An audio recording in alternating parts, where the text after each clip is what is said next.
За сайн байцгаана уу? Та бүхэнд энэ Яасан. өдрийн мэнд. За сайн уу гантлаа. За сайн уу? За энэ өдрийн мэндийг хүргье. За юуны Аа, өмнө бидний урилгыг хүлээж аваад өөрийнхөө туршлагаас одоо манай суралцагчид СИСА сургалтыг сонирхож байгаа залуучуудаа цаг хугацаагаа зарцуулах болсонд баярлалаа. мгм. За намайг энэ энд урьж оруулсанд баярлалаа. За гантлагаа одоо үзэгчдэд танилцуулъя. Гантлага маань Монголд цөөхөн байгаа итгэмжлэгдсэн одоо мэдээллийн технологийн аудит болсон хүн байгаа. За энэ шалгалтыг давж гарсан хүн Монголд тун цөөхөн. За энэ шалгалт сертификатыг авах хүсэлтэй залуучууд маш олон байдаг. Microsoft Academy-д энэ чиглэлээр суралцсан залуучууд бас олон байгаа. За эхнийхээ асуултыг тавья. За манай энэ сургалтыг сонирхож байгаа хүмүүст бас сонирхолтой байж магадгүй. Яагаад ер нь мэдээллийн системийн аудит гэдэг энэ чиглэлийг сонирхож судалж суралцах болсон юм бэ? Миний хувьд одоо анх ажилд орохдоо IT аудитороор орж исэн. Их сургуулиуд төгсөөд.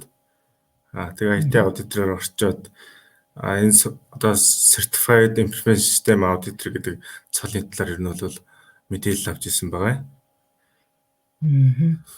Тэгээд энэ шалгалтыг одоо энэ цолыг авах гэж зорьсон зорилго маань болохоор илүү нэг олон улсын түвшинд илүү мэрэгсэн түвшинд ажиллахыг хүссэн болохоор энэ талаараа илүү сайн судлаад тэгээ практик дээр өөрийнхөө одоо ажил дээр ашиглаад явж ирсэн гэсэн үг.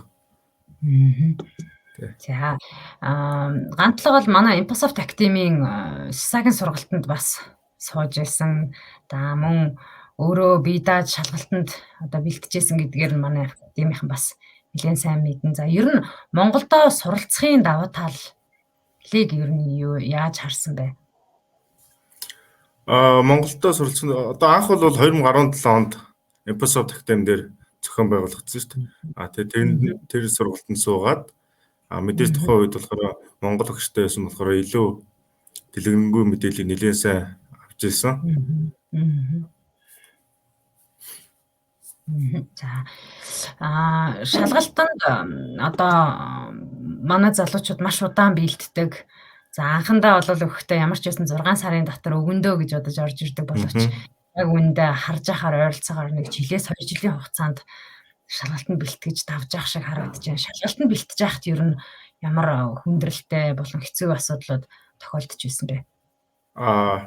Энэ дээр болохоор СИСА одоо Certified Information System Auditor гэдэг шалгалт чинь болохоор нийтдээ 5 том доменыг одоо бүрэлдэхүүнс үүд хамардаг.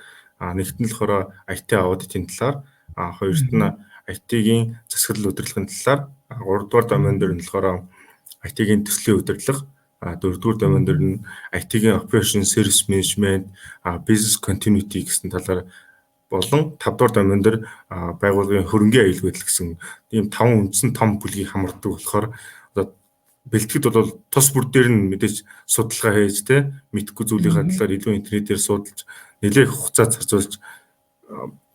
зарцуулсан гэсэн үг.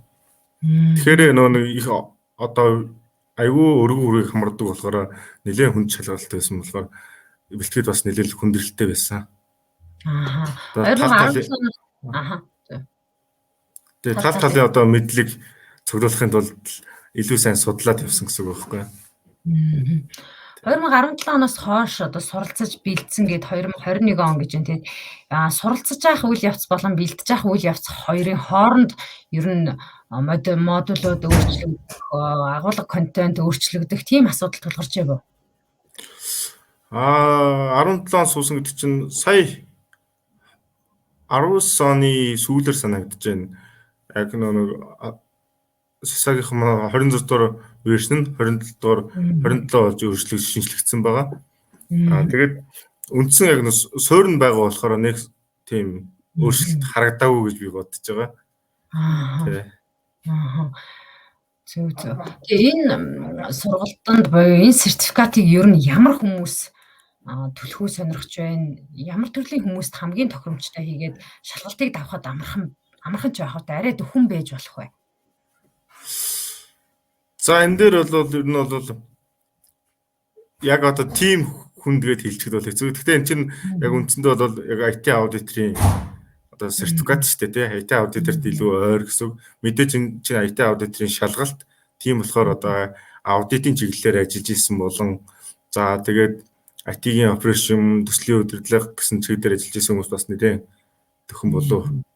Тэгээ энэ одоо шалгалтыг давсны дараагаар одоо ямар боломжууд харагдаж байна вэ? Одоо яг дэлхийн дахина хандлагатай адилхан энэ шалгалтыг даваад гараад дараагийн түвшинд гарсан олон хүн байгаа бах. Тэгээ хандлагад өнцгөөс харахад Монголд хийгээд олон улсад ямар боломжуудыг олж харж байна вэ? За боломжууд гэхээр за мэдээж өөрийнхөө одоо нэг ур чадварыг баталж байгаа тий.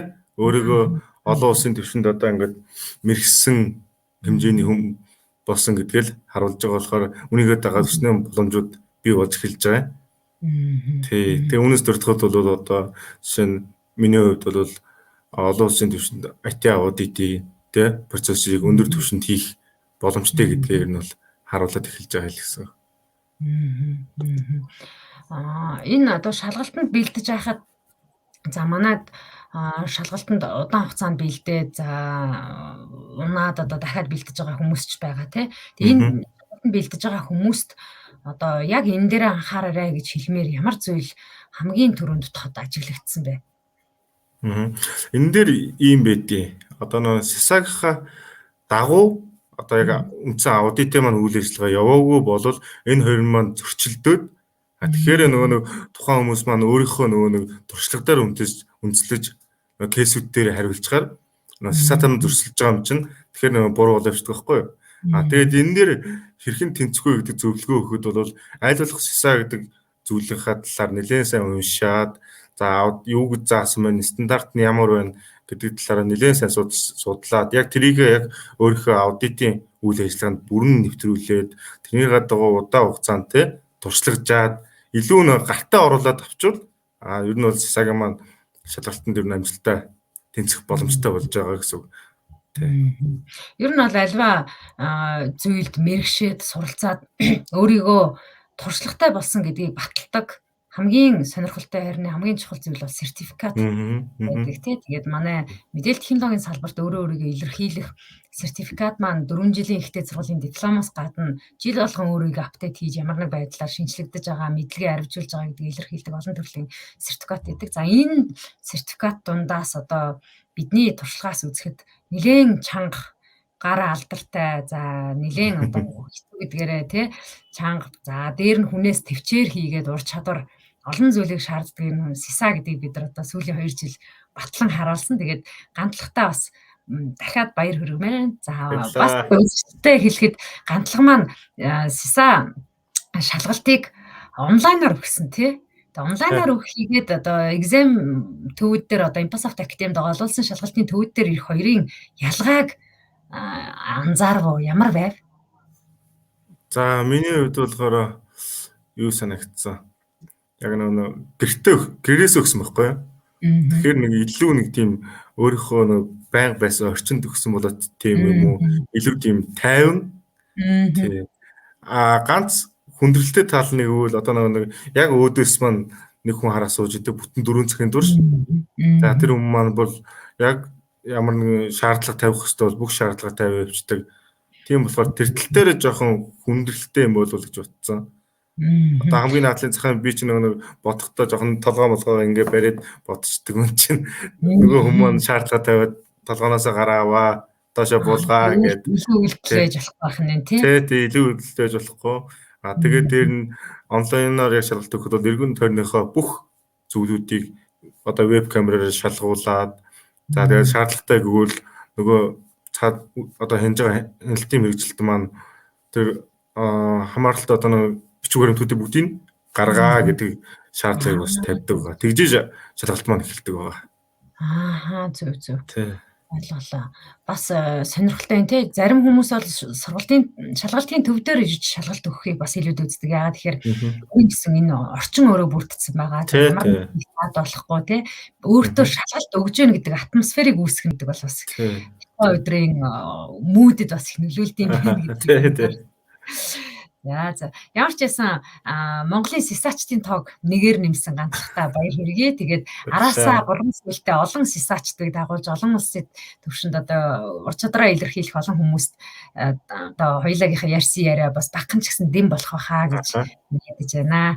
За ингээд ягаад энэ одоо ганцлагыгаа бид нар энэ удаагийнхаа вебинарт урьваа гэхээр за ганцлагтай яг ижлэхэн төвшөнд байгаа улсууд за мөн одоо ганцлах шиг олон улсын төвшөнд үнэлэгдэх хүсэл сонирхолтой залуучууд зөндөө байгаа.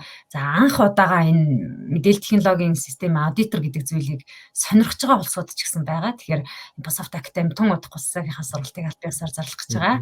За энэ боломжийг ашиглаад Монголд одоо сертификат авсан хүмүүсийн тоо шил дараалалаараа нэмэгдэж байгаа болохоор та бүхэн ч гэсэн ихтгэл төрүүлэх үүднээс за Монгол залуу Монголдоо сураад Монгол багшаараа заалгаа дээр нь өөрөө онлайнаар өгөөд тэнцэж болдгийн жишээ гэж харуулах зорилготойгоор ганцлагыгаа урьсан юм аа. Тэгээ бидний урилгыг хүлээж авч нээлттэй ярилцсанд баярлалаа. Тэгээд магадгүй энэ ярилцлагын дараагаар ганцлах одоо үзэгчдийн зүгээс ирэх асуултууд зөндөө олон байх гэж найдаж байна. Тэгээд Монголын сисачдын одоо групп бас Facebook дээр байдаг. Тэр группт бид нар бас энэ бичлэгээ бас хуваалцгаална. Тэгэхээр тэр одоо групп болон бусад зүйлээр танаас хэрэг олон асуулт асуувал харамгүй хариулаарай гэж хүсмээр байна.